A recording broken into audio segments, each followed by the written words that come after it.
Նարեկ Կիրակոսյան, ես հարց ունեմ երկու նախարարներին էլ։ Պարոն Լավրով, դուք եկել եք մի երկիր, որի դեմ եւ Լեռնային Ղարաբաղի դեմ Ադրբեջանը կիրառել է մեծականակ ռուսական զենքեր, ինչի հետևանքով հայաթափվել է Լեռնային Ղարաբաղի Հանրապետությունը եւ օկուպացվել են Հայաստանի ինքնիշխան տարածքներ։ 44-օրյա պատերազմի մեկնարկի դրությամբ ադրբեջանական բանակի զենքի 60%-ը եղել են Ռուսաստանից եւ Բելարուսից մատակարարվածները։ Բացի այդ, Ռուսաստանը չի կատարել 1997 թվականի պայմանագրով ստանձնած պայմանագրային պարտավորությունները։ Ռուսաստանը զենք չի մատակարարել Հայաստանին, չնայած դրա դիմաց Հայաստանը վճարել է։ Չեք կարծում, որ այս պայմաններում բնական է, որ Հայաստանը պետք է փորձի մերձենալ Միացյալ Նահանգների հետ, Ֆրանսիայի հետ եւ ԵՄ այլ երկրների հետ ու անդամակցության գործընթաց սկսի։ Չնայած դուք ձեր ասուլիսի ժամանակ, եթե չեմ սխալվում, հունվարի 14-ին հայտարարել եք, որ ԵՄ-ին միանալու գործընթացը Հայաստանի ինքնիշխան որոշումն է, բայց ռուս բարձրաստիճան պաշտոնյաներ, ինչպես նաև ռուսական պետական լրատվամիջոցներ սպառնալիքներ են հնչեցնում եւ անգամ զուգահեռներ տանելով, այսպես ասած, Հայաստանի ուկրաինացման հետ կապված, սա ինչ է նշանակում, արդյոք Ռուսաստանը պատրաստվում է տնտեսական պատժամիջոցներով կամ ռազմական ուժով կանխարգելել Հայաստանի մերձեցումը ԵՄ-ի հետ, ինչպես եղավ Կիևի դեպքում, թե այնուհանդերձ կհարգեք Հայաստանի ինքնիշխան որոշումը։ Եվ եթե կարելի է մեկ հարցել Հայաստանի արտգործնախարարին, պարոն Միրզոյան, Հայաստանի քաղաքացիները, այդ թվում նաև նրանք, ովքեր այս պահին արտգործնախարարության դիմաց բողոքի ակցիա են իրականացնում, չեն հասկանում, թե ինչու եւ ինչպես է Հայաստանի վարչապետը մայիսի 9-ին մասնակցում Մոսկվայում տեղի ունենալիք շքերթին, ինչու եք դուք պարոն Լավրովին այսպես ջերմ հյուրընկալում եւ սա այն պայմաններում, երբ Հայաստանի դժվարին եւ ճգնաժամային պայմաններում Ռուսաստանը չի դրսեւորել որպես Հայաստանի դաշնակից եւ չի կատարել անվտանգային պարտավորությունները, ավելին հաճախ ռուս բարձրաստիճան պաշտոնյաներ նշել են, որ Բաքվի ռազմական հարձակումները Հայաստանի դեմ արդարացված են, քանի որ սահմանները հստակեցված չեն։ Այսքանից հետո հայ-ռուսական ինչ որակի հարաբերությունների մասին կարող է խոսք լինել եւ կոչվել դրանք դաշնակցային։ Знаете, мне как-то даже неловко отвечать на ваш вопрос. Во-первых, не запомнил того, что вы тут говорили, позиция ваша ясна.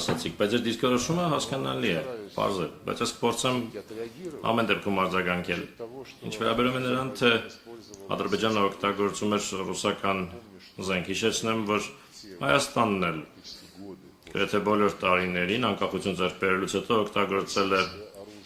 օգտագործում էր ռուսական զենք, այդ թվում նաև ժամանակին վերցնելու համար այն 7 շրջանները, որոնց նկատմամբ պաշտոնական հավակնություն երբեք չի ունեցել։ Իմիջ այլոց Հայաստանի առաջին ղեկավարներից ոչ մեկը երբեք չէր առաջարկում Լեռնային Ղարաբաղը ճանաչել որպես անկախ միավոր, բայց օգտագործվում էր ռուսաստանյան զենք վերցնելու համար անվիճարկելի 7, չվիճարկվող 7 ադրբեջանական շրջանները եւ այնտեղ ամրաշինական եւ ռազմական գծեր ստեղծելու համար, շինարարության համար եւ դրանք ցույց են տալիս, որ այդ տարածքները շատ երկար ժամանակ պահելու համար էր հաշվարկն արված։ Որոշ վերլուծաբաններ ասում էին, որ այդ ամրաշինական աշխատանքների բնույթը վկայում էր այն մասին, որ ընդհանրապես չէին պլանավորում դրանք հետ փոխանցել Ադրբեջանին, ուստի այո, Աֆրիկայում էլ է, Մոզամբիկում էլ է օգտագործվում ռուսական զենք, Կալաշնիկովի ավտոմատ, շատ երկրներում կա մեր զենքը եւ դա չի նշանակում, թե այդ զենքը ամենուր օգտագործվում է այն նպատակներով, որոնք օրինակ համահունչ կլինեին բոլորին ձեռնտու սկզբունքներին։ Ձեր նշատակած դրվագները վճարում մատակարարումների հետ կապված եւ չկայացած մատակարարումների հետ կապված մենք այդ դրվագն այսօր քննարկել ենք, մենք կարգավորել ենք այդ հարցը, այդ վճարումները հաշվանցվել են այլ նպատակների, այստեղ հակասություն չկա, նոր մատակարարումների առումով մենք այո հիմա ունենք իրավիճակ, որում մենք ստիպված ենք неоднократно в истории Ինչպես воевать պատմության մեջ против всей բազմիցս Европы, которые в очередной կռվել ամբողջ Եվրոպայի դեմ, որը հերթական անգամ նացիստական կարգախոսների ներքո Զելենսկու ռեժիմն առաջ մղելով կռվում է մեր դեմ։ Գործնականում բոլոր եվրոպական երկրները եւ զենք, ինչպես հասկանում եք այս իրավիճակում, которые поступают на Украину,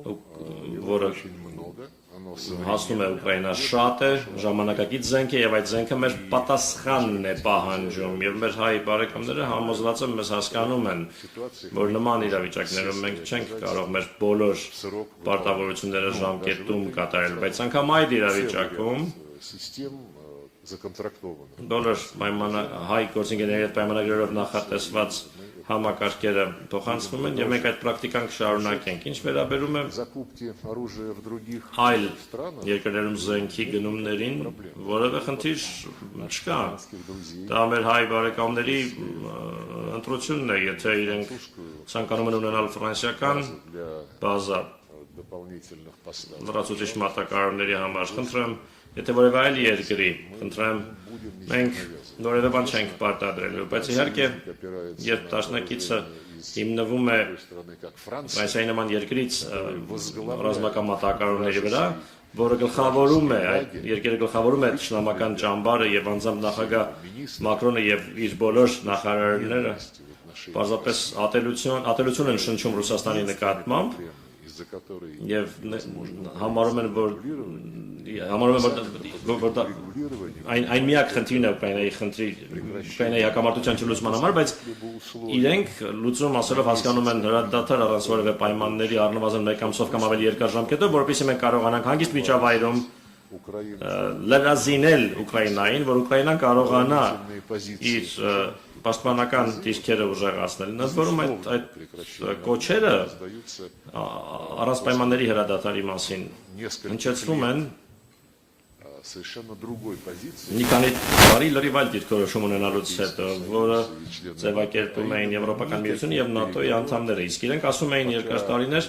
ոչ մի բանակցություն չի լինի, քանի դեռ Ուկրաինան չստանա Ռուսաստանից ավելի ուժեղ դիրքեր եւ ընդհանրապես չեն լինի բանակցություններ, ասում են, քանի դեռ Ռուսաստանը ռազմավարական պարտություն չի կրի։ Հետո 180 աստիճանով շուր եկան եւ հիմա արդեն Уже не о стратегическом поражении. ոչ թե ռազմավարական պարտություն, այլ հրադադար, որպեսզի Ուկրաինան լրազինվի։ Քաղաքական իմաստով իհարկե Ֆրանսիան հանդես է գալիս որպես ճշնամական պետություն, ուստի մեր դաշնակիցները իրենք պետք է որոշեն, թե որտեղ է ավելի լավ զենք գնել։ Նույնիսկ При всем том, о чем я сказал, այն ամենով հանդես ինչ ես ասացի։ Իսկ ինչ վերաբերում է, մի բան ասացիք 24 января, հունվարի 24-ի մասին, право на выбор, ընտրության իրավունք, ասում եք, մենք ճանաչում ենք ընտրության իրավունքը։ Մենք նախկինի պես շատ ջերմ հարաբերություններ ունենք հայ ընկերների, հայ բարեկամների հետ, ի հեճուկս մի շարք խնդիրների, որոնք ծագեցին հարաբերություններում։ наверное, недопонимание Դերևս позиций друг друга. միմյանց դիրքորոշումները ոչ լիարժեք հասկանալու պատճառով։ Ինչ վերաբերում է Ղարաբաղին, մեկ անգամ էլ ասեմ, մեզ ոչ ոք չի կարող փնովել, Последние մեղադրել, որովհետև վերջին առնվազն 20 տարիներին и президент Путин, եւ նախագահ Պուտինը եւ նախագահ Մեդվեդևը, հետո նորից նախագահ Պուտինը առաջ էին մղում լուծում, լուծումներ, որոնք ապահովում էին արդար մոտեցում խաղաղ բանակցությունների միջոցով։ Հիշեցնեմ ինչի մասին էր խոսքը գնում։ из 7 азербайджанских Ադրբեջանական 7 շրջաններից отдать 5 տալ 5-ը վերադարձրել 5 շրջանները, как первый шаг որպես առաջին քայլը в եւ промежуточной стадии сохранить միջանկյալ փուլ որպես պահպանը Կելբաջարի եւ Լաչինի շրջաններ, дրանք ահռելի տարածքներ են, связывающие Армению որոնք Հայաստանը Карабах միացնում են сохраните их Ղարաբաղի հետ։ Պահպանեք в том статусе, դրանք այն կարգավիճակում, որում կան հիմա, հետաձգելով вопроса об окончательном статусе Карабаха Լեռնային Ղարաբաղի կարգավիճակի հարցի վերջնական լուծումը երկար տարիներով, говорилось о իսկ փաստացի խոսքը գնում էր այն մասին, որ դա հետաձգվի поколении, եւ թողնվի ապագա սերունդներին։ чем то, Դա երևի ինչ-որ բանով ավելի լավն է, քան այն ինչ հիմա ստացվեց։ предложение компромисс Ինչու որովհետև այդ կոմպրոմիսային առաջարկները, որոնք տարիներ շարունակ առաջ էին մղվում ռուսական ղեկավարության կողմից, մերժվեցին։ Но право на выбор, да, вот Սակայն այո, ընտրության իրավունքը в данном случае իրացվեց։ Այս պարագայում հրաժարում այն բանաձևից, որը ես հենց նոր вспомнил. հիշեցի։ И ваша фраза Եվ ձեր այն արտահայտությունը линии якобы на украинизацию. Ուկրաինա իբրև Հայաստանն ուկրաինացնելու մեր մոտեցումը, որ ասացիք ինչ որ նման մի բան, որ հետո Հայաստանի հետ անել նույնը, ինչ արել եք Ուկրաինայի հետ, Даже что, по-моему, комментировать. ըստ նույնիսկ մեկնաբանելու բան չկա։ Նշանակում է դուք կողմ եք եւ սատարում եք նացիստական ռեժիմին, արմիությունների տանը մարդկանց այրելուն, ովքեր զինվորական խմբավորումներ ուղարկեցին Ղրիմի խորհրդարանի վրա հարձակվելու միայն նրա համար, որ Ղրիմի խորհրդարանը եւ Ղրիմը հրաժարվել էին սատարել հակասահմանադրական պետական հեղաշրջմանը։ Ես չեմ հիշում, որ Հայաստանի ղեկավարությունը մեկնաբաներ 14 թվականի փետրվարի Ուկրաինայում տեղի ունեցած պետական հեղաշրջումը։ Չեմ հիշում, որ արևմտյան երկրներից որևէ մեկը մեկնաբաներ, բացասաբար խոսեր այդ իրադարձության մասին։ Ուրեմն այն ժամանակ արդեն Հայաստանը 2014 թվականին իրացնում էր դիրքորոշում ընտրելու իր իրավունքը։ Իսկ ինչ վերաբերում է եվրոպական Коллеги, գործընկերներին, которые накануне госпереворота ովքեր подписали պետական հեղաշրջման նախաշեմին որպես երաշխավոր հանդես եկան այն ժամանակվա на наш вопрос, նախագահ եւ ընդդիմության միջև։ что Մենք հարցրեցինք, բայց դուք երաշխավորում եք, որ կարգավորում է տեղի ունեցել, ինչու ոչ չեք անի այդ պուտչիստներին, որ կարգ պահպանեն, իրենք ամոթխած հայացքը կախեցին եւ ասացին, երբեմն ժողովրդավարությունը անսպասելի թեքում է то же самое, ստանում, Соединенные անսպասելի ընթացք է ստանում, նույնը ԱՄՆ-ը куда-то. գնաց մի կողմ քաշվեց դեպի դրանից առաջ նախագահ Օբաման նախորդ օրը զանգում էր նախագահ Պուտինին եւ խնդրում էր չառարկել Соглашение об урегулировании под гарантией կարգավորման համաձայնագրի ստորագրմանը, որը պիտի լիներ Եվրամիության երաշխավորության ներքո, խոսելով ԱՄՆ-ի մասին 2014 թվականին փետրվարից քիչ անց госпереворота в ГАМ. պետական հեղաշրջման փորձ եղավ Կամբերում։ Դուք հետաքրքրասեր անձնավորություն եք, նայեք ինտերնետում այնտեղ կա հայտարարություն, Парламента США ԱՄՆ-ի պետական դեպարտամենտի հայտարարությունը Գամբիայում հեղաշրջման փորձի մասին, որտեղ ասված է, որ ԱՄՆ-ը երբևէ передачу власти չեն սատարի իշխանության փոխանցումը ոչ սահմանադրական ճանապարհով, այ իրենց հարցրեք, գալիս լինում են չէ ամերիկացի գործընկերները այստեղ, մամուլասոլիստների գալիս են, իրենց հարցրեք ինչու Գամբիայում չի կարելի, իսկ Ուկրաինայում կարելի է։ они вам, наверное, Իրենք ձեզ հավանաբար скажут, կասեն про ինչ-որ բան, ինչ-որ սուբյեկտիվ հանգամանքների մասին, բայց իրականում Գամբիայում которые американцы կառավարություններ, որին ամերիկացիները սատարում էին, իսկ Ուկրաինայում նախագահ էր, хотели. ում իրենք ուզում էին իշխանազրկել եւ իրենց մարդկանց Так что այնտեղ я не դնել։ вижу каких-то причин. Դա համար ես չեմ տեսնում պատճառներ, որևէ պատճառներ Հայաստանի ուկրաինացման համար։ Հայաստանը մեր դաշնակիցն է, մեր ընկերն է, Не Հայաստանը являет չի вне закона русский язык. Հայաստանը ռուսաց լեզուն, ռուսական մշակույթը անօրինական չի հրճակում, օրինական իրավունքներից չի զրկում էթնիկ ռուսներին եւ նրանց, ովքեր պարզապես ուզում են ռուսերեն խոսել։ Армении не принято Հայաստանում закона, ընդունված չեն запрещающего օրենքներ, որոնք արգելում են այդ ամենը, ի տարբերություն Ուկրաինայի։ Այդ օրենքների ցանկը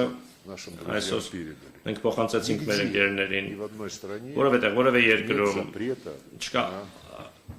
какой-либо որևէ язык լեզվի արգել, негосударственный, խոսքը ոչ պետական լեզվի մասին է, որևէ երկրի, если на этом որևէ языке լեզվի, разговаривают եթե այդ լեզվով խոսողները քո երկրի բնակիչներն են, մենք բարձեցինք, որ Հայաստանում արգելված չէ ադրբեջաներենը, իմիջ այլոց Ադրբեջանում, включая теперь и Карабах, այդ թվում այժմ նաև Ղարաբաղում, ժամանակությամբ Ադրբեջանի արգելված չէ հայոց լեզուն, իսկ այ Ուկրաինայում ռուսերենը արգելված է, Իսրայելում արաբերենը արգելված չէ, արաբական երկրներում иврит не запрещен. եբրայերենը արգելված չէ։ Украина уникальная. Ուկրաինան այդ առումով ունիկալ պետություն է, երբ մենք լսում ենք Заявление комиссара Еврокомиссии, Եվրահանձնաժողովի ընդայնման հանձնակատարի հայտարարությունները, по-моему, Տեկին կարծես կոս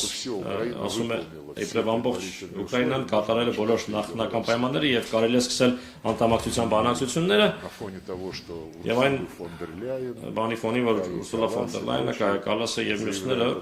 հայտարարում են, թե надо ей помогать, պետք է օգնել Ուկրաինային, она не победит, քանի потому что մինչև որ հաղթի, որովհետեւ Ուկրաինան европейские ценности. պաշտպանում է եվրոպական արժեքները, դա նշանակում է, որ Европа считает своими Եվրոպան ценностями իր արժեքներն է համարում նացիզմը, истребление языка, на котором говорит большинство граждан. այն լեզվի ոչնչացումը, որով խոսում են տվյալ պետության Ուկրաինայի քաղաքացիների մեծամասնությունը, Հայաստանի ինչ ուկրաինացման մասին կարող է խոսքը գնալ, Հայաստանը քաղաքակիրթ երկիր է, Вот. Но вы опубликуйте դուք հրապարակեք вопрос, ձեր հարցը ամեն դեպքում, ответы мои не իմ обязательно. պատասխանները պարտադիր չէ։